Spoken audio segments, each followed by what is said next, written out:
తెలుగు రాష్ట్రాల్లో తెలంగాణలో కవిత, ఆంధ్రప్రదేశ్లో శర్మిలారెడ్డి. ఏంటి ఈయన గొడవ? ఎందుకు వీళ్ళు రాజకీయాల్లోకి వచ్చారు అన్న ప్రశ్న అందరికీ ఒక ఆశ్చర్యం కలిగిస్తుంది. నేను ముందే చెప్పాను, శర్మిలారెడ్డి పార్టీ పెట్టినప్పుడే ఇది బీజేపీ లేదా కాంగ్రెస్ పంపించిన బాణం, ఏదో ఒక పార్టీలో చేరిపోద్ది, మీరు మోసపోకండి అన్నాను. లక్షల మంది మోసపోయారు, వందల వేల మంది కోట్ల రూపాయలు ఖర్చు పెట్టారు, ఇప్పుడు రోడ్ల మీద తిరుగుతున్నారు. అందులో ఒక 40 మంది నన్ను కలిశారు. అన్న పదవి ఇవ్వలేదని, రావలసిన ఆస్తి లక్షల కోట్లు తనకు పంచలేదని, తల్లి ద్వారా చర్చలు జరిపినా వినలేదని శర్మిలారెడ్డి గురించి మనకు తెలుసు.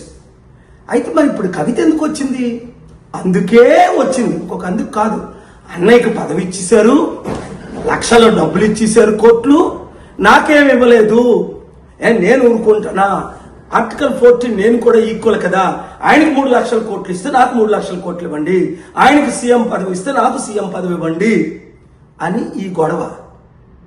చంద్రశేఖర్ గారి కూతురు కవిత, రాజశేఖర్ గారి కూతురు శర్మిల, వీళ్ళిద్దరు హస్బెండ్లు, అనిల్ భార్యలే. ఇద్దరికి ఆశలు ఆకాశాలు. ఈ కుటుంబ కుల పార్టీలు మనకు అవసరమా? ఇంకా మోసపోవడం అవసరమా? మనం బీసీలు 60% ఉన్నాం, ఒక్కరైనా ముఖ్యమంత్రి అయ్యారా? బడుగు బలహీన వర్గాలు ఎంతమంది ఉన్నాం, 90%, ఒక్కరైనా ముఖ్యమంత్రి అయ్యారా?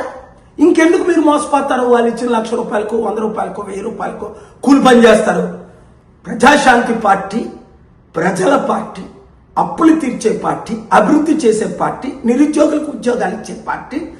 12 లక్షల కోట్లు ఆంధ్రప్రదేశ్లో, 10 లక్షల కోట్లు తెలంగాణలో అప్పులు తీర్చాలంటే నేను వెళ్లే మార్గంలో మీరు వెళ్ళండి.